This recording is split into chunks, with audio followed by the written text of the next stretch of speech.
बताइए, जब मुखिया ही सेफ नहीं है तो फिर क्या जनता सेफ रहेगा। ये अमर भगत की हाल इनका भी होगा, जिस तरीके से अमर भगत को हत्या हुआ है उसी तरीके से इसका भी होगा। तो हमको तो शंका इन पे जा रहा है कि अमर भगत के हत्या में इनका भी इसका मतलब है साजिश था। तो मैं पूछना चाहता हूं, जब एक मुखिया अगर फोन करता है थाने को कि हमारे ऊपर हमला हुआ है, थाने से मुखिया के घर की दूरी 100 मीटर है, तो थाने को आने में 1 घंटा लगता है। अगर कोई आम आदमी फोन कर दे थाने को कि हमें बचाने आइए, तो अगर वो 5 किलोमीटर होगा तो कितना घंटा में थाना जाएगी? 5-6 घंटा, 10 घंटा। बिहार में बहार है, तेजस्वी और नीतीश की सरकार है। अभी इस सरकार में जब मुखिया सुरक्षित नहीं है तो आप समझ सकते हैं आम लोगों को क्या हाल हो सकती है। हम पारू दसनी में हैं, पारू दसनी की मुखिया हैं, इनसे हम बात करेंगे। इन पर जानलेवा हमला हुआ था, इनके पुत्र जो है, इनके प्रतिनिधि, मुखिया प्रतिनिधि, उन पर भी जानलेवा हमला हुआ था।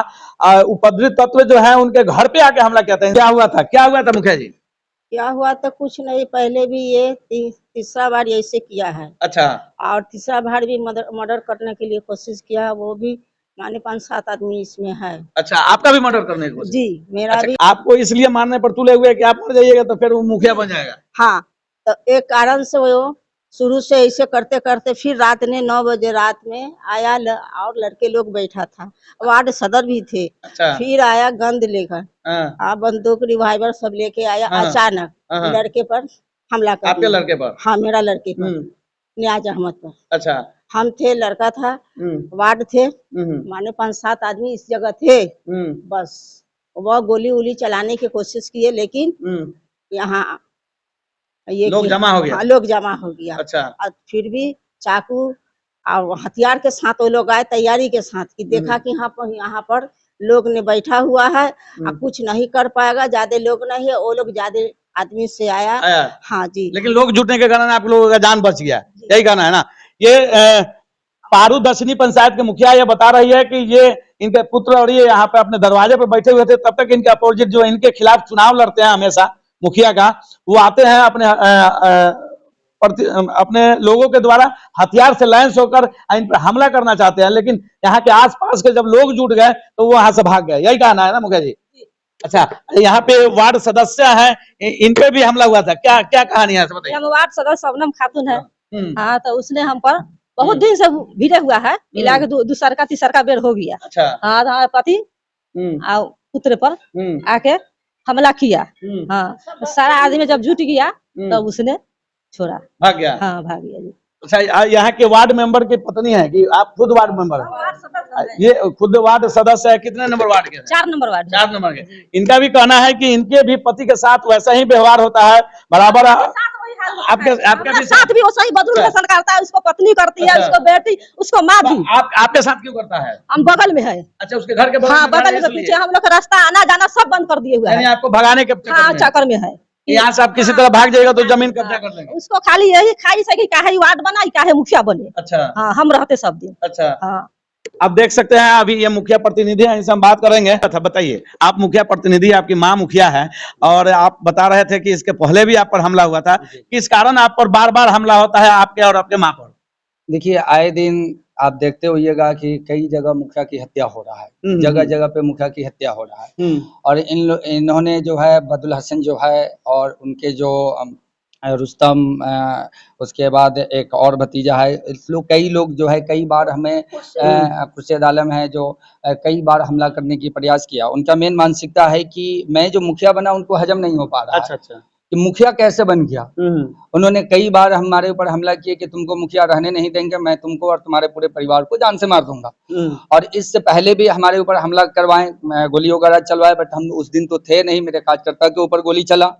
और इत्तेफाक 10-15 मिनट पहले हम निकले थे, नहीं तो हो सकता था, टारगेट तो हम ही थे, जिसमें वो जेल भी गए थे। और अभी जो है उनका एक मानसिकता चल रहा है कि नहीं, अगर तुम कार्य करोगे तो 10% तुमको हमको जो है रंगदारी देना होगा। अच्छा। नहीं अगर दोगे तो हम तुम्हारे पूरे परिवार को जो है जान से मार देंगे। और हम चाहेंगे कि अपने डीआईजी साहब से, आईजी साहब से और एसपी, डीएसपी साहब और अपने थाना प्रभारी से हम नर निवेदन करेंगे कि आप इस चीज को संज्ञान लें। मतलब कि आप रंगदारी नहीं दिए, इसीलिए आप पर हमला हो गया था कल? जी बिल्कुल। और रंगदारी के अलावा उनकी मानसिकता है कि मैं मुखिया तुमको रहने नहीं दूंगा। अच्छा। अगर मुखिया चलाना है तो तुमको 10% देना पड़ेगा। अच्छा। अगर तुम योजना का 10% अगर तुम नहीं देते हो तो मैं तुम्हारा, कई बार उन्होंने बोल दिए कि अगर तुम 10% नहीं दोगे तो मैं तुम्हारा जो है हत्या करा दूंगा। जिस तरीके से अमर भगत का हत्या हुआ है उसी तरीके से तुम्हारा भी हत्या होगा। और कल बजाबते लोगों के बीच में वो चिल्ला के कह रहे थे कि अमर भगत की हाल इनका भी होगा, जिस तरीके से अमर भगत को हत्या हुआ है उसी तरीके से इसका भी होगा। तो हमको तो शंका इन पे जा रहा है कि अमर भगत के हत्या में इनका भी, इसका मतलब है साजिश था। ये बात को निकालने का क्या मैसेज है? अच्छा, कहीं ना कहीं अमर भगत की हत्या में इनका हाथ रहा होगा, तभी तो इस तरीके की ये बात किए हैं कि अमर भगत का हाल इनका होगा। अच्छा। और ये मैं फिर डीआईजी साहब को यही कहना चाहूंगा कि इस पे संज्ञान ले। हमारी हत्या कभी भी हो सकता है, ऐसे मैं आवेदन दे चुका हूं। अभी आश्वासन दिए हैं हमें थाना प्रभारी कि हम तुरंत एफआईआर करते हैं। अगर एफआईआर नहीं करते हैं तो हम डीआईजी साहब, आईजी साहब और एसपी साहब से भी बात करेंगे। कभी भी, क्योंकि एक बार की मामलात नहीं है, ये कई बार मामलात हो चुका हुआ है, जो मेरे ऊपर कई बार हमला हो चुका हुआ है। आप बताइए, घर हमारा यहाँ है और एक बैग जो है काफी तादाद में लोग आया लाठी डंडा लेके साथ, उसमें कई ऐसे लोग थे जो रिवॉल्वर का लिए हुए थे, हाथ में रिवॉल्वर लेकर लहरा रहे थे, कोई चाकू लिए हुआ था।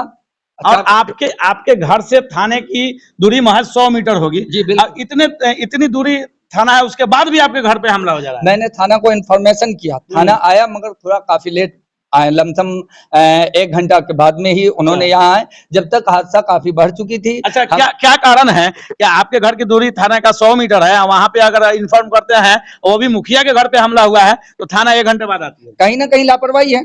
अच्छा, लापरवाही। आज बताइए, जब मुखिया ही सेफ नहीं है तो फिर क्या जनता सेफ रहेगा? एक आम आदमी। वही तो मैं पूछना चाहता हूँ, जब एक मुखिया अगर फोन करता है थाने को कि हमारे ऊपर हमला हुआ है, थाने से मुखिया के घर की दूरी 100 मीटर है, तो थाने को आने में 1 घंटा लगता है। अगर कोई आम आदमी फोन कर दे थाने को कि हमें बचाने आइए, तो अगर वो 5 किलोमीटर होगा तो कितना घंटा में थाना जाएगी? 5-6 घंटा, 10 घंटा, जब तक हत्या हो जाएगी तब तक हत्या हो जाएगी ना। और जिस तरीके की स्थिति थी कल, जिस तरीके से लोग चाकू से वार हमारे ऊपर कर रहे थे, रड से वार कर रहे थे कि इन लोगों को गोली मार दो, इन लोग मर जाएगा तो फिर से चुनाव हो जाएगा। अच्छा। इस तरीके की सब लोग यूज कर रहे थे।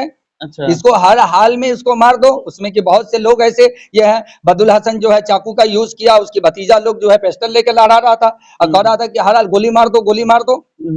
अब मान लीजिए अगर समाज वहां पे अगर ना आ पाता तो कल तो मेरी हत्या हो जाता, मेरी माँ का हत्या हो जाता। वार्ड सदस्य जो है इनके पति के ऊपर अटैक किया, आज देख लीजिए उनकी क्या स्थिति है। आप इधर आइए, आप थोड़ा दिखाइए। देख सकते हैं ये वार्ड सदस्य जो है उनके पति हैं। आप देखिए इनको दिखाइए, यहाँ से दिखाइएगा किस तरह तरीके से इन पर हमला हुआ है। और ये कल की घटना है, बस महज थाने से 100 मीटर की दूरी है। किस तरह हमला हुआ था आप पर? कल अचानक हम लोग बैठे हुए थे मुखिया जी के साथ दरवाजे पे, और ग्रामीण और बदुल हसन और उनके कार्यकर्ता लोग, काफी लोग आया और हथियार वगैरह लेकर के और लाठी डंडे लेकर के, और हम लोग चाय पी रहे थे, पीते पीते हम लोग कुछ गुफ्तगू कर रहे थे, उतने में हंसरियाव कर दिया। और इससे पहले भी हम पर हमला किया था और आर्म्स लगा हुआ था, वो आर्म्स चलवाया हुआ था वो खुद, और प्रशासन को आर्म्स भी उठा कर दिया था। एक केस चल रहा है पहले से उसके ऊपर। हम लोग बीच में कंप्रोमाइज किए थे, जब ग्रामीण लोग मिल करके कहें कि आप समाज है, समाज को निदान कीजिए, तो हम लोग ने कंप्रोमाइज लगा करके केस को बंद कराए थे। और फिर कल अचानक ऐसा हादसा हुआ, और इस समय हमारे पुत्र और हम पर कभी भी हमला हो सकता है, और इसमें हमारे एसपी साहब, डीएसपी साहब कड़ी से कड़ी सख्त कार्रवाई करें। और उनको आगे मैं विशेष नहीं बोलना चाहता हूँ। जय हिंद, जय भारत। आप देख सकते हैं यही परिस्थिति है अभी पारू दसनी पंचायत के। ये वार्ड पति थे और इनके ऊपर जो हमला हुआ था हमने आपको दिखाया था। और ये मुखिया प्रतिनिधि हैं, मुखिया पुत्र हैं। और इनका देखिए, यहाँ तो कहेंगे हम अपने सहयोगी को थोड़ा सा जूम करके दिखाने के लिए, देखिए इनके ऊपर यहाँ सारा ये इस तरह का हमला हुआ था। आगे आप क्या मांग करते हैं आप प्रशासन से? प्रशासन से हम मांग करते हैं कि ऐसे लोगों को कड़े से कड़े कार्रवाई किया जाए। जब आप बताइए कि जब एक मुखिया जो है सुरक्षित नहीं रह पाएगा तो हम आम जनता के लिए क्या लड़ाई लड़ पाएंगे, आम जनता को क्या न्यायालय दिलाएंगे? सही बात। तो कहीं ना कहीं आपको प्रशासन को कड़ी कार्रवाई किया जाएगा। बार बार जो है डीआईजी साहब, आईजी साहब कहते हैं कि भाई जनप्रतिनिधि लोगों को आप सेफ रखिए, सेफ रखिए। कई बार इस तरीके की आए दिन जो है मुखिया की हत्या होते जा रही है, और मैं आपको गारंटी के साथ बोलता हूं, मैं कभी भी मेरी हत्या हो सकती है। अच्छा। क्योंकि जिस तरीके की अभी स्थिति चल रही है, मुझे लगता है कि कभी भी हत्या कर सकता है। क्योंकि कल बजाते उसने लोगों के बीच में कहता है कि जो हाल अमर भगत का हुआ है वही हाल मैं इसको करवाऊंगा। तो अमर भगत को लोगों ने हत्या कर दिया। मुझे भी हत्या करने की। आप बताइए कि घर की दूरी उसकी कहाँ है और वो मेरे दरवाजे पे आके मार कर रहा है, गोली चला रहा है, तो इसका क्या मैसेज जा रहा है? तो इस पे अगर प्रशासन कार्रवाई नहीं कर रहा है तो प्रशासन इसकी जवाबदेही देना पड़ेगा उसको। और ये हमारे जनता देख रही है, जनता इसकी डिमांड करेगी, जनता इसकी बहुत खूब समझ रही है, क्योंकि इस बात के बारे में पूरे पारू की ही जनता नहीं, लमसम प्रखंड की जनता जान रहा है कि मेरे साथ में वो कितने बार हादसा हो चुका है। अच्छा, इसलिए हम कहेंगे कि सरकार इसको जो है हमको सेफ्टी दे, कहीं ना कहीं जो है इस चीज की, मान लीजिए जब हत्या हो जाएगा तब सेफ्टी देकर क्या फायदा है। इसलिए हम प्रशासन से भी कहेंगे और अपने सरकार से भी कहेंगे कि हमें सेफ्टी दिया जाए, नहीं तो मुझे लगता है कभी भी जो हमारे और हमारी माँ की हत्या हो सकता है।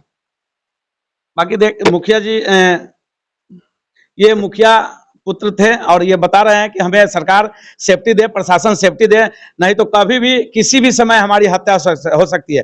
बाकी यह खबर कैसा लगा कमेंट के माध्यम से बताइएगा और खबर को ज्यादा से ज्यादा शेयर कीजिएगा। जय हिंद। ठीक है।